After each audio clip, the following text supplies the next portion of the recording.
Mama dan saudara-saudari semua, sebelum kita merenungkan firman Tuhan bersama, kita mempersiapkan firman Tuhan dalam kitab Galatia pasal 4 ayat 1 sampai ayat yang ke-7. Sekali lagi, Galatia pasal 4 ayat 1 sampai ayat yang ke-7.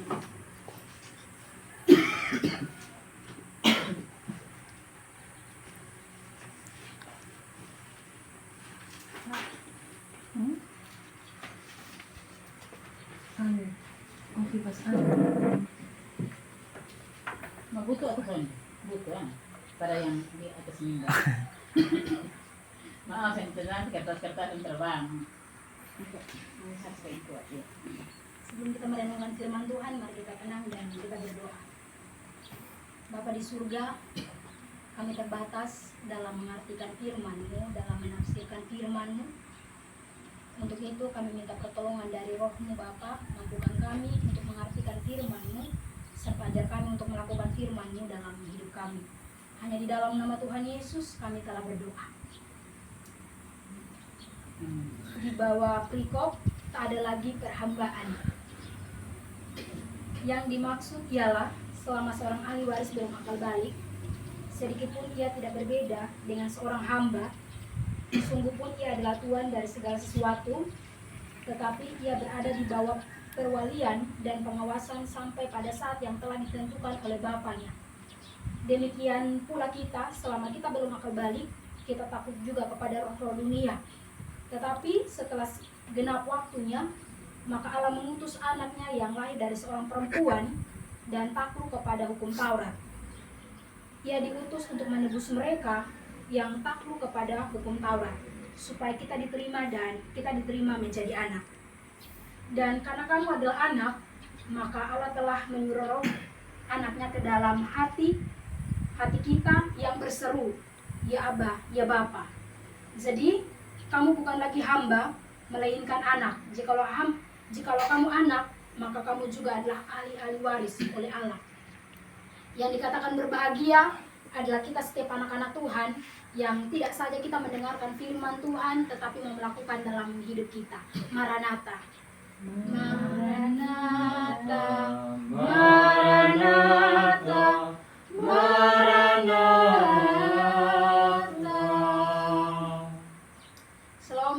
Shalom saudara-saudari semua dan Mama. Shalom. Tema renungan yang kita akan belajar bersama pada hari ini yaitu anugerah keselamatan yang membebaskan dan memulihkan relasi manusia dengan Allah. Bapak, Mama, dan saudara-saudara yang diberkati Tuhan, kita bersyukur untuk kebaikan Tuhan, kasih Tuhan, cinta Tuhan, atas kesempatan dan waktu yang masih Tuhan anugerahkan, Tuhan berikan bagi kita, dan kita masih berjumpa sampai saat ini. Kita sudah ada di Minggu Advent yang mau masuk yang kedua. Tentunya kita punya rasa sukacita yang besar karena tiba saatnya kita akan merayakan bersama kelahiran Yesus di dunia. Saudara-saudara yang diberkati oleh Tuhan Yesus Kristus, nah dalam pasal ini Rasul Paulus menanggapi orang-orang Kristen yang sudah percaya kepada Kristus, tapi mereka masih hidup di bawah hukum Taurat. Nah di sini Rasul Paulus menegur mereka, di mana orang-orang Kristen di Galatia percaya kepada Kristus, tapi mereka suka mengindahkan guru-guru yang masih berpegang pada ajaran agama Yahudi yang mengagung-agungkan hukum Musa atau kita biasa disebut sebagai hukum Taurat. Mama dan saudara-saudaraku sekalian, berbicara tentang hukum Taurat berarti ada kaitannya juga dengan Perjanjian Lama. Pada waktu itu jemaat di Galatia disebut sebagai seorang hamba yang artinya belum dewasa secara iman atau belum akal balik, di mana mereka masih hidup di bawah hukum Taurat, melakukan apa yang diperintahkan oleh Allah, tapi mereka tidak mengerti apa maksud dari perintah itu. Berbicara tentang hamba bisa disamakan juga sebagai seorang pembantu yang bekerja untuk tuannya, yang kita biasa juga lihat dia ada di bawah pengawasan tuannya. Jemaat di Galatia digambarkan sebagai seorang hamba yang hidup di bawah hukum Taurat, yang melakukan perintah Tuhan, tetapi sesungguhnya itu untuk kepentingan pribadi. Bapak, Mama, dan dan saudara-saudaraku sekalian, bukan berarti kita menolak hukum Taurat. Tetapi Injil menggenapi apa yang tertulis dalam hukum Taurat itu sendiri.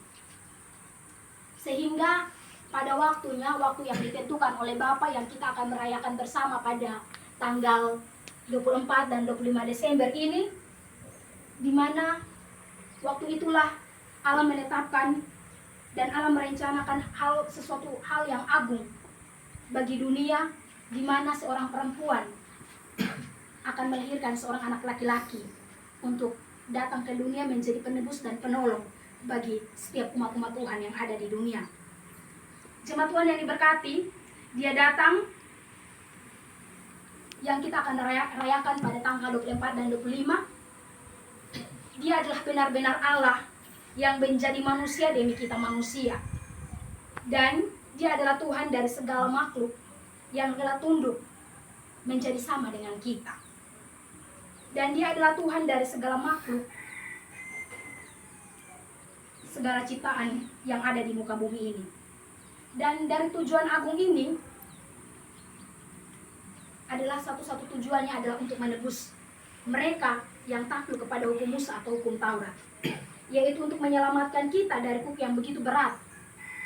Jemaat Tuhan yang diberkati oleh Tuhan Yesus Kristus, dan akhir dari keselamatan yang diberikan Tuhan kepada kita, maka kita tidak lagi hidup di bawah hukum Taurat, kita tidak lagi hidup di bawah kutuk moral yang menimpa kita. Akhirnya kita semua menjadi dosa. Bersama Tuhan yang diberkati oleh Tuhan Yesus. Tentunya di hari sukacita ini kita biasa bilang bahwa kalau di Natal itu kita menyambut satu hal yang luar biasa atau hari sukacita bagi kita. Pasti kita juga sibuk-sibuk.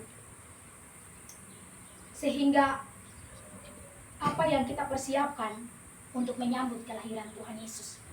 Apakah hanya cukup dengan kita siapkan baju baru? Nah, kita punya kebiasaan baju baru, sepatu baru, atau bahkan kue dan pasangan siapa yang akan temani kita di Natal. Nah, kita biasa seperti itu. Tapi sesungguhnya kita lupa hal yang utama dari Natal itu. Sesungguhnya yang Tuhan ingini bukan baju, bukan sepatu, bukan kue, bukan pasangan siapa. Tapi yang Tuhan ingini adalah hati kita, adalah diri kita. Kadang kita lupa hal utama itu. Kita lebih mempersiapkan hal jasmani daripada kita mempersiapkan hal-hal rohani yang sesungguhnya itu menjadi perhatian utama dari Tuhan Yesus sendiri. Bapak, Mama, dan saudara-saudaraku yang diberkati oleh Tuhan Yesus, melalui kelahiran Yesus yang kita akan merayakan bersama, sesungguhnya mempunyai makna yang besar. Yesus datang untuk menebus dosa manusia. Yesus datang untuk membebaskan kita dari perhambaan dan memulihkan kita, yaitu kita tidak lagi disebut sebagai hamba hukum Taurat, hamba dosa, tapi kita disebut sebagai seorang anak yang kita memiliki hak yang sama, yaitu memiliki ahli waris kerajaan sorga. Bapak, Mama, dan saudara-saudara yang diberkati Tuhan, apakah kita sudah siap untuk menyambut kelahiran Yesus? Tapi sejauh ini kita masih dikekang, kita masih hidup dalam dosa.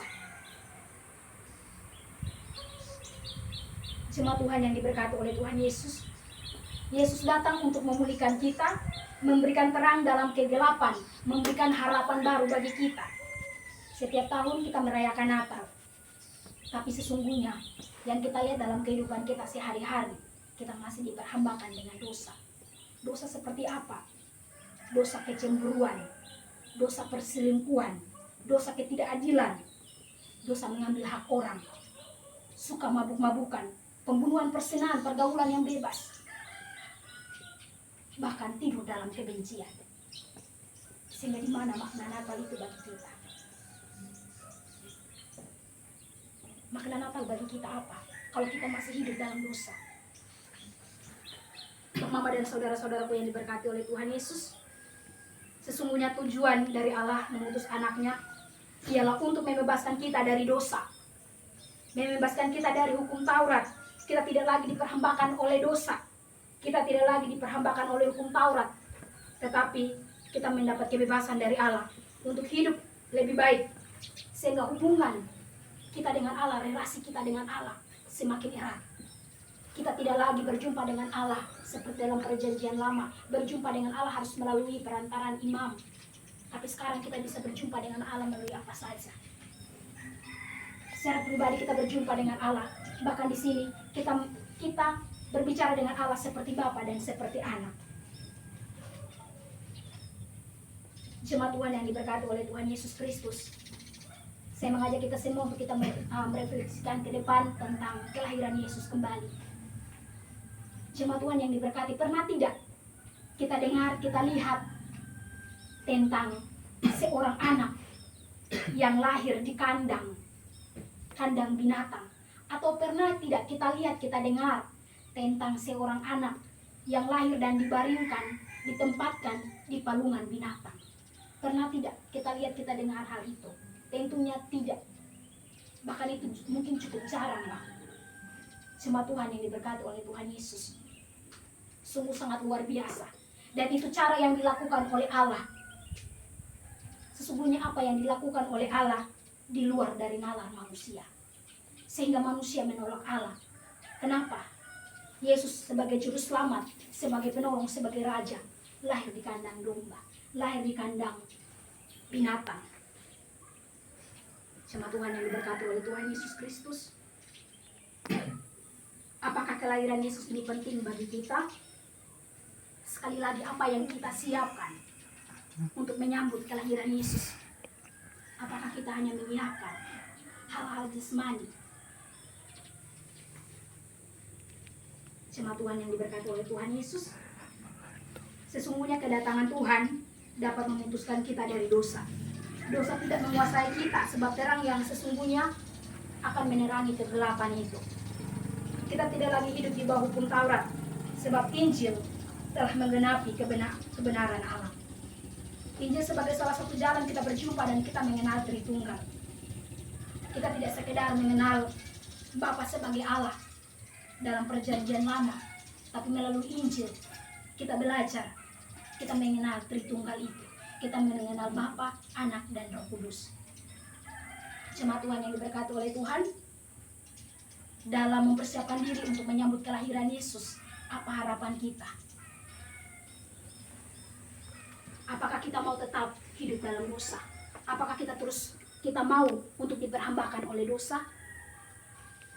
Jemaat Tuhan yang diberkati, kita adalah ahli waris kerajaan sorga. Maka dari itu, kita harus dewasa dalam iman, sehingga Injil dapat menolong kita untuk dewasa secara rohani. Jadi Injil mendewasakan iman kita. Kita tidak saja mengenal Allah lewat hukum Taurat, tapi secara rohani kita mengenal Tritunggal, yaitu Allah Bapa, Allah Anak, dan Allah Roh Kudus melalui Injil. Bapak, Mama, dan saudara-saudaraku sekalian, melalui renungan firman Tuhan hari ini kita diingatkan bahwa menjadi seorang hamba itu tidak mudah. Kita ada di bawah penguasaan Tuhan kita. Kita juga bahkan dikekang, dihina, bekerja untuk orang, diperlakukan dengan tidak adil. Begitulah yang terjadi pada orang-orang Kristen di Galatia. Mereka hidup percaya kepada Kristus, tapi masih terikat, masih diperbudak oleh hukum Taurat, dipengaruhi oleh guru-guru atau ahli-ahli hukum Taurat, sehingga mereka bingung, mereka ombang-ambing, kira-kira saya harus pilih mana? Saya harus pilih Injil atau saya harus pilih hukum Taurat? Mereka bingung mau pilih mana. Bapak, Mama, dan saudara-saudara, sekali lagi saya tekankan bahwa kita bukan menolak hukum Taurat, tapi Injil datang untuk menggenapi hukum Taurat. Allah mengasihi kita, maka Anak yang Maha Tinggi telah datang di dunia, mengangkat kita bukan lagi menjadi ekor, tapi kita menjadi kepala. Allah datang untuk mengangkat kita dari perlakuan yang tidak adil. Tuhan memberikan kita hak hidup dan kebebasan kepada kita. Injil telah bersinar, memberikan terang bagi hukum Taurat. Kita tidak lagi menjadi hamba yang diperlakukan dengan tidak adil. Dibuat seolah-olah kita tidak mempunyai martabat manusia. Yesus datang untuk memanusiakan manusia. Manusia bukan lagi sebagai hamba yang diperbudak oleh dosa dan diperbudak oleh sesama manusia. Sebab kita adalah sama-sama manusia yang mempunyai hak untuk hidup. Manusia tidak lagi berkuasa atas manusia, jadi tidak ada lagi tuan dan hamba selain Allah sendiri. Manusia tidak lagi diperbudak oleh manusia, Allah datang untuk membebaskan kita dari perhambaan dan perbudakan. Karena kita mempunyai hak yang sama di dunia, yakni hak untuk hidup dan bekerja. Bapak, Mama, dan saudara-saudaraku sekalian, mari dalam mempersiapkan diri kita untuk menyambut kelahiran Yesus, kita berkomitmen dalam pribadi kita, mengambil keputusan untuk menerima Yesus sebagai penolong dan sebagai juru selamat, berkomitmen untuk merubah hidup menjadi lebih baik. Pakai kesempatan dan waktu hari ini sebagai kesempatan terakhir kita hidup di dunia, sehingga kita selalu berjaga-jaga dan terus membaharui Dia. Kiranya Tuhan, sumber kekuatan dan sumber penolong, memberkati kita dengan firman Tuhan. Amin.